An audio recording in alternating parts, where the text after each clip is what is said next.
السلام علیکم ورحمۃ اللہ۔ ہر شمسی سال میں کچھ وقت ایسے آتے ہیں کہ جس میں جادوگر اور عملیات کرنے والے کسی کو بھی نقصان یا کوئی بھی اس پر عمل کرنے کی کوشش کر سکتے ہیں۔ وہ مخصوص وقت ہے جو میں آپ کو اس وقت ذکر کر رہا ہوں، وہ جون میں ہے، جون 2025 میں، جو کہ شروع ہو چکا ہے۔ 5 جون سے 29 جون کے درمیان یہ وہ وقت ہے جس میں ارتعاشات، قمری ارتعاشات بہت زیادہ بڑھے ہوئے ہوں گے۔ اس وقت جو اس طرح کے عمل کرنے والے ہیں وہ اگر کسی کو کسی بھی جادو یا عمل کرنا چاہیں تو اس کو بہت زیادہ سرعت انداز میں اور تیزی کے ساتھ کر سکتے ہیں، جس میں کسی کو نقصان بھی پہنچ سکتا ہے۔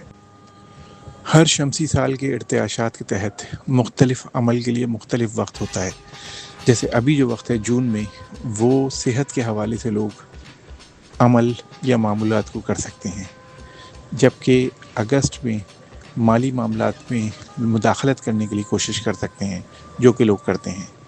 اور پھر ایک معاملہ ہوتا ہے گھر میں پھوٹ ڈالنے، لڑائی کرنے کا، جس کا وقت اس سال جو آ رہا ہے وہ سپٹمبر 2025 میں۔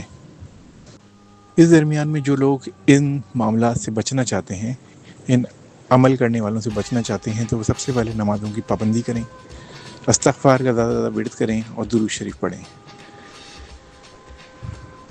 باقی انفرادی لحاظ سے ہر شخص کے لحاظ سے ایک حل موجود ہوتا ہے۔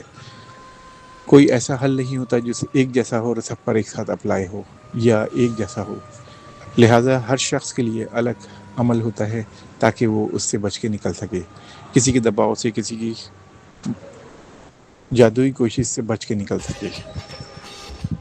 اگر کوئی شخص حفظ ما تقدم کے لیے اپنے ایک عمومی طور سے کوئی علاج کرنا چاہتا ہے، ہر شخصیت کے حساب سے ایک الگ علاج ہوتا ہے، لیکن عمومی طور پہ جو علاج کیا جا سکتا ہے وہ یہ ہے کہ خاص طور سے جون کا جیسے میں نے ذکر کیا، اس میں 12 جون سے 19 جون کے درمیان میں سورہ فلق اور سورہ ناس کو 21 مرتبہ بعد نماز عصر ضرور پڑھے۔ اسی طرح میں نے سپٹمبر کا ذکر کیا، اور اسی طرح میں نے جن مہینوں کا ذکر کیا ہے جس میں مختلف معمولات کے حساب سے عملیات کا دباؤ ہوتا ہے، اس وقت یہ پڑھ سکتے ہیں۔ ویسے عام طور سے نماز ادا کرنے کے درمیان سورۃ فلق اور سورہ ناس پڑھی جا سکتی ہے، نماز کے ساتھ ادا کی جا سکتی ہے، یعنی نماز پڑھ رہے ہیں تو اس میں یہ سورہیں پڑھی جا سکتی ہیں۔ یہ وہ وقتی معاملات تھے جو میں نے ذکر کیے، کیونکہ کچھ چیزیں ایسی ہوتی ہیں جو وقت پر اثر انداز ہوتی ہیں، اس لیے میں نے مختصر ویڈیو بنائی ہے تاکہ ایک معاملے پہ ڈسکس کر سکوں۔